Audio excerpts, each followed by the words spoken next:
अभिराम मी एकाच फ्रेम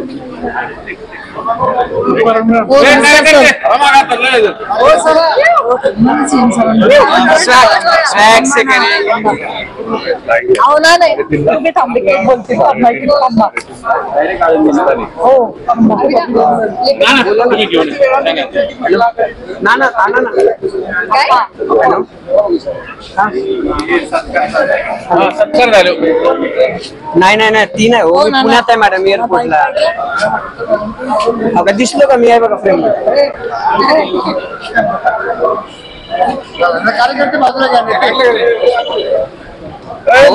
तुम्हाला येतात मॅडम 2 मिनिटं बाईट होताना फ्रेम तुम्हाला.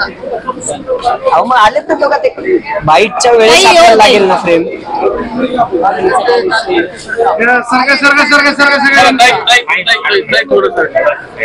तुझा फोटो निघलाय का?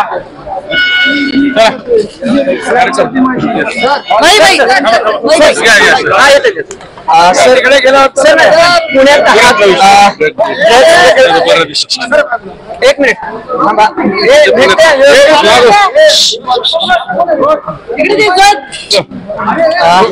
सर पुण्यात आहात, ड्रग्स प्रकरणाचे सगळे ब्रीफिंग तुम्ही घेतली आहे सिटीन कडनं. खरं तर तुम्ही अतिक्रमणाचे आदेश देखील दिले, अतिक्रमण हटवण्याचे. काय आयुक्तांना नवे आदेश देणार आहात? हे सगळं कसं थांबवणार आहात?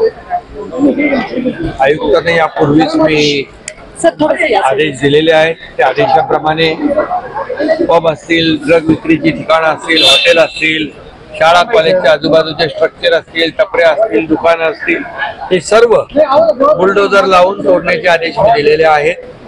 कुठल्याही परिस्थितीमध्ये कुणालाही पाठीशी घालण्याचं काम होणार नाही. हे तरुण पिढी बर्बाद करण्याचं काम जे कोणी ड्रग विक्रेते असतील, पेडलर असतील, सप्लायर असतील, त्यांना त्यांची पाळंमुळं खोदून मुळासकट उकळून टाकण्याच्या सूचना आणि निर्देश दिले. त्याप्रमाणे आपल्यालाही माहिती आहे कारवाई सगळीकडे सुरू आहे. जे अधिकारी कामामध्ये दिरंगाई करतील कारवाई त्यांच्यावर देखील ऍक्शन घेण्याच्या सूचना दिल्या. त्याला महाराष्ट्रामध्ये फक्त पुण्यातच नाही तर संपूर्ण महाराष्ट्रामध्ये या ड्रग्सचा व्यापार कुठे होता कामा नये.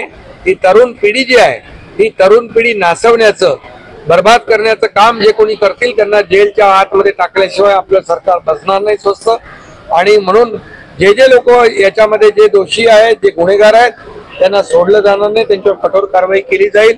आणि संपूर्णपणे ड्रग्सचे अड्डे जे आहेत ते सगळे उद्ध्वस्त केले जातील. लेक लाडकी योजनेबाबत ना एक संभ्रम फटका आहे, तेवढा फक्त क्लिअर करून रखडलेला आहे, सगळं होईल.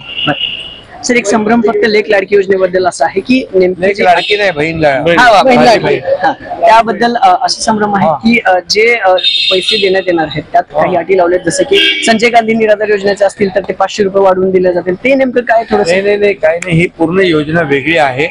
मुख्यमंत्री माझी लाडकी बहीण योजना याच्यात 1,500 रुपये त्या बहिणीच्या खात्यामध्ये वर्ग होतील आणि दर महिन्याला तिला 1,500 रुपये ते मिळतील. त्याचा GR पण आम्ही कालच काढलेला.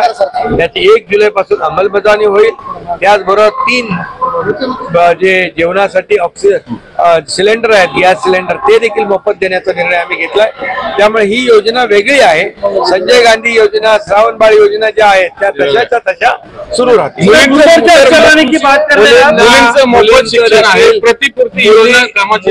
मुलींना पूर्वी अर्धी फी देत होतो, परंतु अर्धी फी देत असताना देखील काही मुलींना पालकांना ते परवडत नव्हतं. एका मुलीने आत्महत्या केली होती.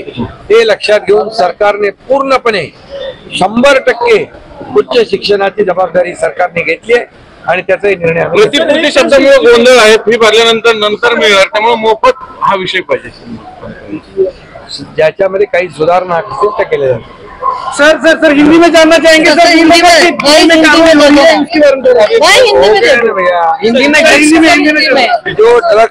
जो ड्रग सप्लायर है, ये स्कूल कॉलेज के आजू बाजू में जितने स्ट्रक्चर है जहाँ ड्रग बेचा जाता है, या पब में बेचा जाता है, होटल में बेचा जाता है, वो सभी जगह पर कार्रवाई करने के मैं आदेश दिए हुए हैं. और पूरी तरह जो इस नशा से, ड्रग्स से जो हमारी युवा पीढ़ी को बर्बाद करने वाले जो गुनाहगार है उनको बिल्कुल बख्शा नहीं जाएगा. उनको जेल के सलाखों के पीछे डाला जाएगा, कड़ी कार्रवाई की जाएगी. और मैं पूरे सिर्फ पुणे में नहीं महाराष्ट्र में ये ड्रग जा जाए तो पूरी तरह उखाड़ के फेंक देंगे हम। महाराष्ट्र विकास आघाड़ी की ओर से मुख्यमंत्री का चेहरा उद्धव ठाकरे को बनाया गया, आपकी ओर से कौन है वो? चला.